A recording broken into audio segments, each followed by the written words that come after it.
is another really successful pop tune that was based on a 12-bar blues. Gerry Rafferty and Egan wrote this song in 1972, reputedly as a sort of parody of Bob Dylan, or at least of his vocal style. The song was actually very successful. It got into the top 10, both in the UK and in America, and it infamously featured as part of the soundtrack to Quentin Tarantino's debut movie Reservoir Dogs, as a background to a rather nasty torture scene. Anyway, let's start with the intro.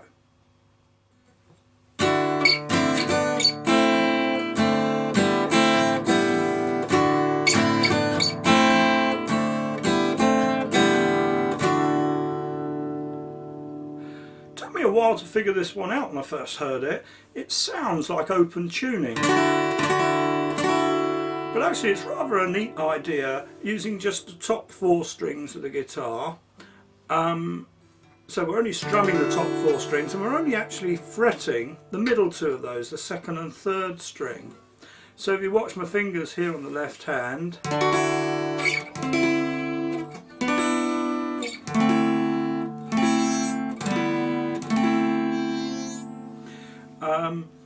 they're only really working on the 2nd and 3rd strings, so that means the top string and the 4th string are just left to ring all the way through it.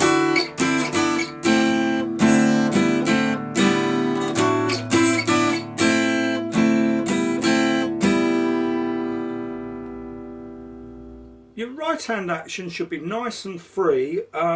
Keep it strumming rather than picking notes.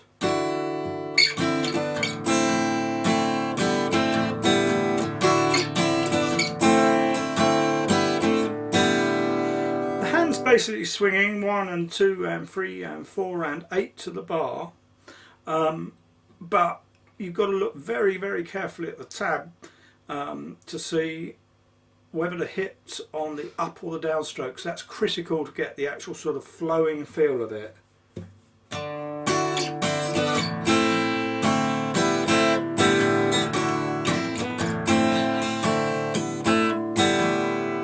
So very, very flowing right hand, and that is actually harder than it looks, so be prepared to practice that a fair bit. You may have to start it real slow, make sure you're getting it exactly right, and then let it build up gradually.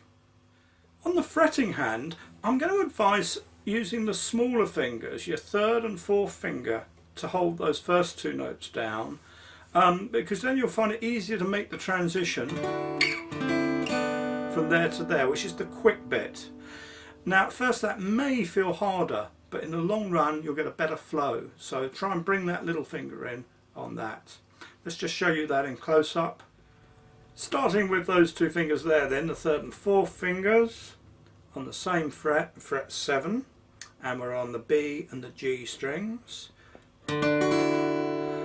First one's a downstroke, and then we take that same fingering 2 frets down to fret 5, and another downstroke, and then as your hand comes back on the upstroke, notice I just shift from those 2 small fingers to my 2 strong fingers.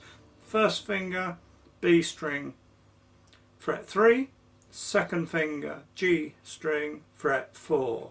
So that's, and that's on the right hand, that's going to be a down, up, so it's very, very quick. Then you take that shape on down to the 1st and 2nd frets. Again, that's a downstroke. And then we come off open and play that again as a downstroke and back on as an upstroke. So that's,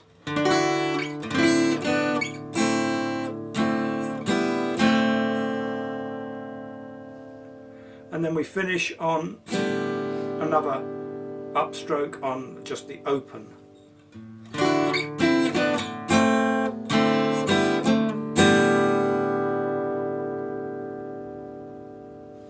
Take a few minutes to work on that now, and I do advise not compromising that fingering. You will find it much easier in the long run if you do start with your weak fingers to get that quick change onto your from the 5th fret down to the 3rd and 4th frets.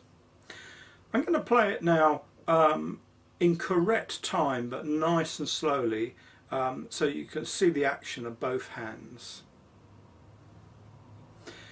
We're going to count 1, 2, 3, 4, 1, because it comes in on the 2nd beat. So 1, 2, 3, 4, 1.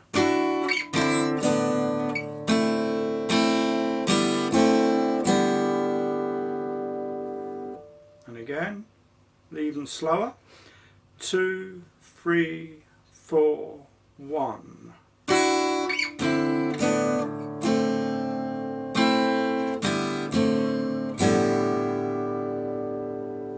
And what it does, it links back round to the beginning again for the repeat, because it's twice through this phrase.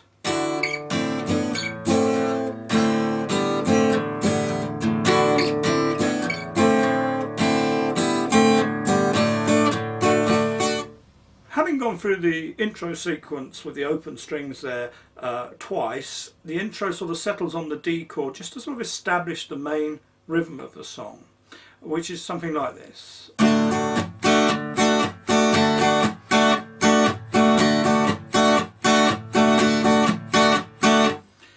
Now again, this is best sort of got by listening. I have sort of tabbed out the picking pattern for you there. It's all to do really with upstrokes. There's only one downstroke at the beginning. It's down, up, and then up, up, up, down, up, up, up, up, down, up, up. And quite a good trick with this, to practice it, is to start on the upstroke. So you go 1 and 2 and 3 and 4 and 1 and 2 and 3 and 4 and 1 and 2. So you're coming in just before the main beat, and you're coming in deliberately with an upstroke.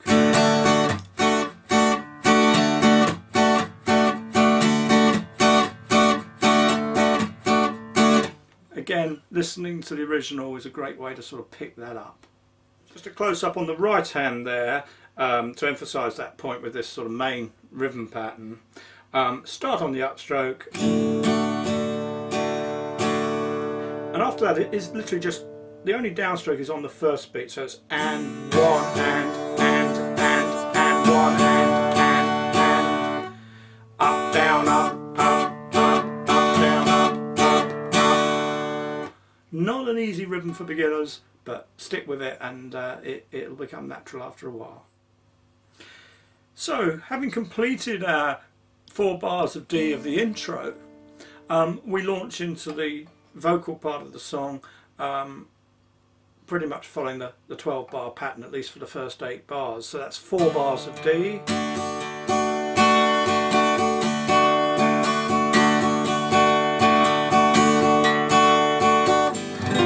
Change to G7th. Now this may be a new chord to some of you. This part looks like a G, so it's the same 2 notes as we're used to holding down for the ordinary G chord, but this note is moved down to the F at the 1st fret on the top string. So that really means we've got to hold that down with our 1st finger, using these 2 fingers to play the 6th string at the 3rd fret, the 5th string at the 2nd fret. So that's G7. Nice bluesy sounding chord. So we go to 2 bars of G7th with the same rhythm, and then we're back to D again.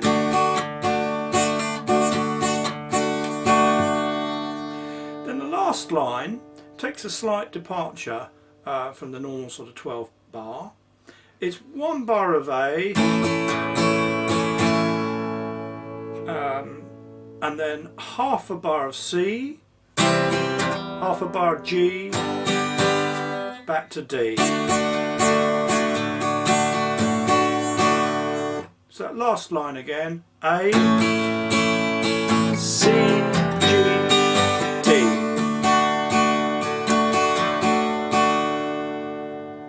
So on the right hand, the first 8 bars are all the same rhythm pattern, the one we've just been over.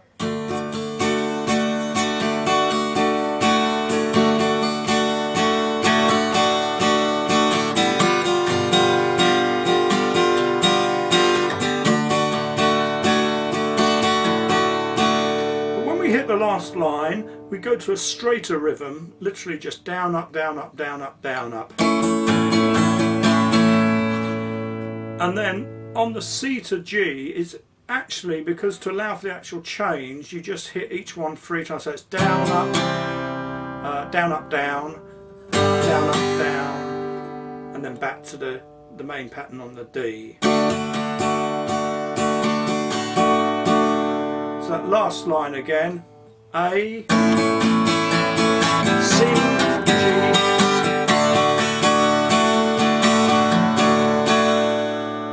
and once more, slow motion, A,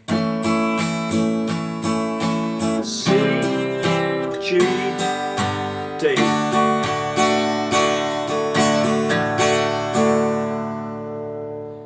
The verse is then, the sequence is then repeated exactly the same for the second verse, after which the song goes to a middle 8, which should actually be called a middle 10 as it's 10 bars long. This kicks off with a G 7th chord, back to D for 2 bars, G 7th again. Now you'll notice that this section, the rhythm is totally straight, 1 and 2 and 3 and 4 and.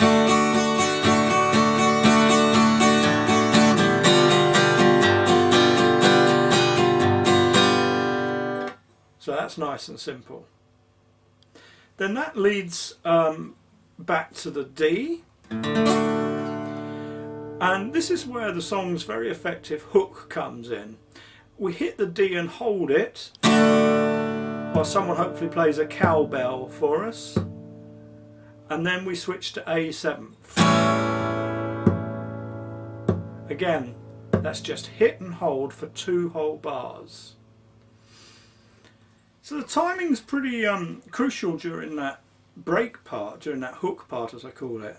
And the trick is to keep your hand moving and keep kind of counting the beat while you're holding those 2 chords. So to put that in some sort of context, I'm going to give you a rough vocal guide. Can't sing this song because it's too high for me and I can't remember the words anyway, but it's something like this.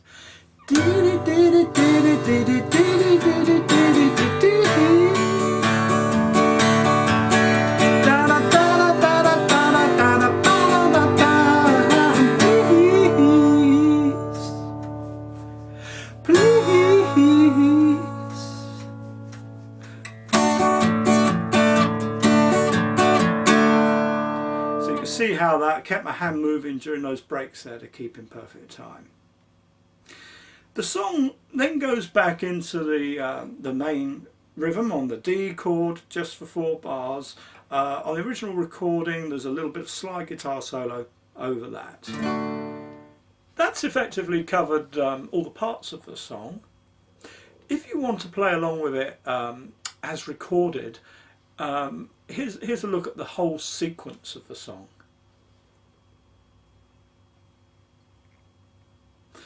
It'll help for you to listen to the recording as you play along following this. As you can see, it's quite a long song.